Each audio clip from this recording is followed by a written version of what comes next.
हरियाणा की करते हैं। 30 अक्टूबर को होने वाले ऐलनाबाद उपचुनाव पर अभी से प्रदेश भर की निगाहें टिकी हैं।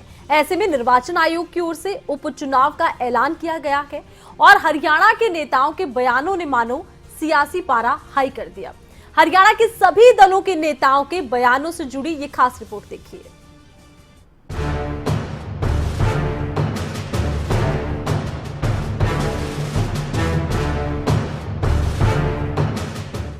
ऐलनाबाद का उपचुनाव प्रदेश की राजनीति के केंद्र में अलग अलग दलों के उपचुनाव के ऐलान के साथ ही दावे शुरू हो गए हैं। अभय चौटाला की ओर से विरोधी दलों को आड़े हाथों लिया गया तो एक बार फिर जीत के लिए आश्वस्त दिखे।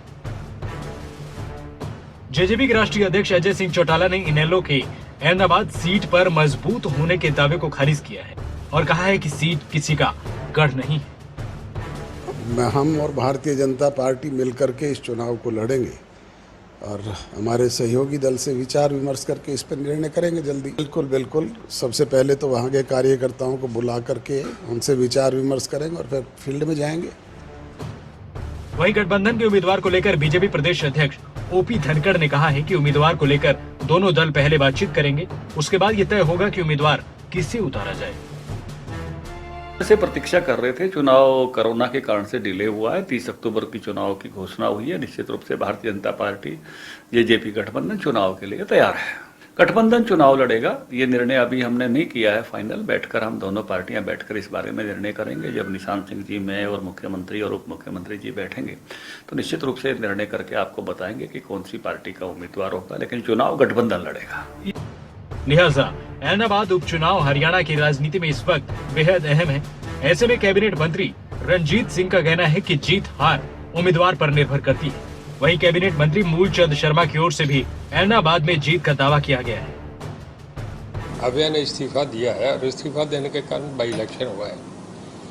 अभी आज इलेक्शन का अनाउंस हुआ है, कैंडिडेट्स आएंगे, पार्टी डिसाइड करेगी कौन लड़ता है। वहाँ जेजेपी लड़ेगी, बीजेपी लड़ेगी। कैंडिडेट का अपना एक रुतबा होता है और उसके बाद मैं तो मदद करूंगा जो भी कैंडिडेट आएगा, क्योंकि मैं बीजेपी के साथ एक अलायंस में मेंबर हूं। जो भी कैंडिडेट आएगा पूरी मदद करूंगा। अभी तय तो हमारे पार्टी प्रेसिडेंट और दोनों पार्टीज के मिलकर ज्वाइंटली हुआ। क्या कौन आता है ये अभी होने के बाद ही बता सकूँगा।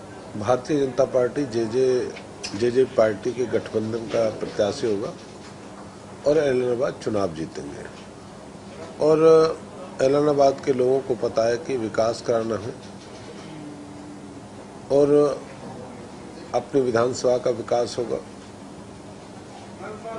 और लोगों को लाभ मिलेगा कि उसी पार्टी को वोट देंगे जिससे प्रदेश का भला हो, ऐलनाबाद के विधानसभा के लोगों का भला हो और गठबंधन की सरकार इस उपचुनाव को चुनाव जीते। लिहाजा दावा तो सभी दलों का जीत का ही है, लेकिन इन दावों और बयानों के बीच इंतजार है तो सभी दलों के उम्मीदवारों के नाम सामने आने का।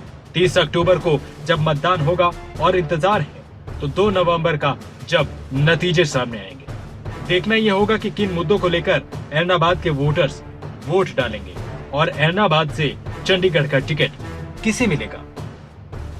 गुरुग्राम से करण जयसिंह और चंडीगढ़ से जितेंद्र चौधरी के साथ अनिल मोर, खबरें अभी तक।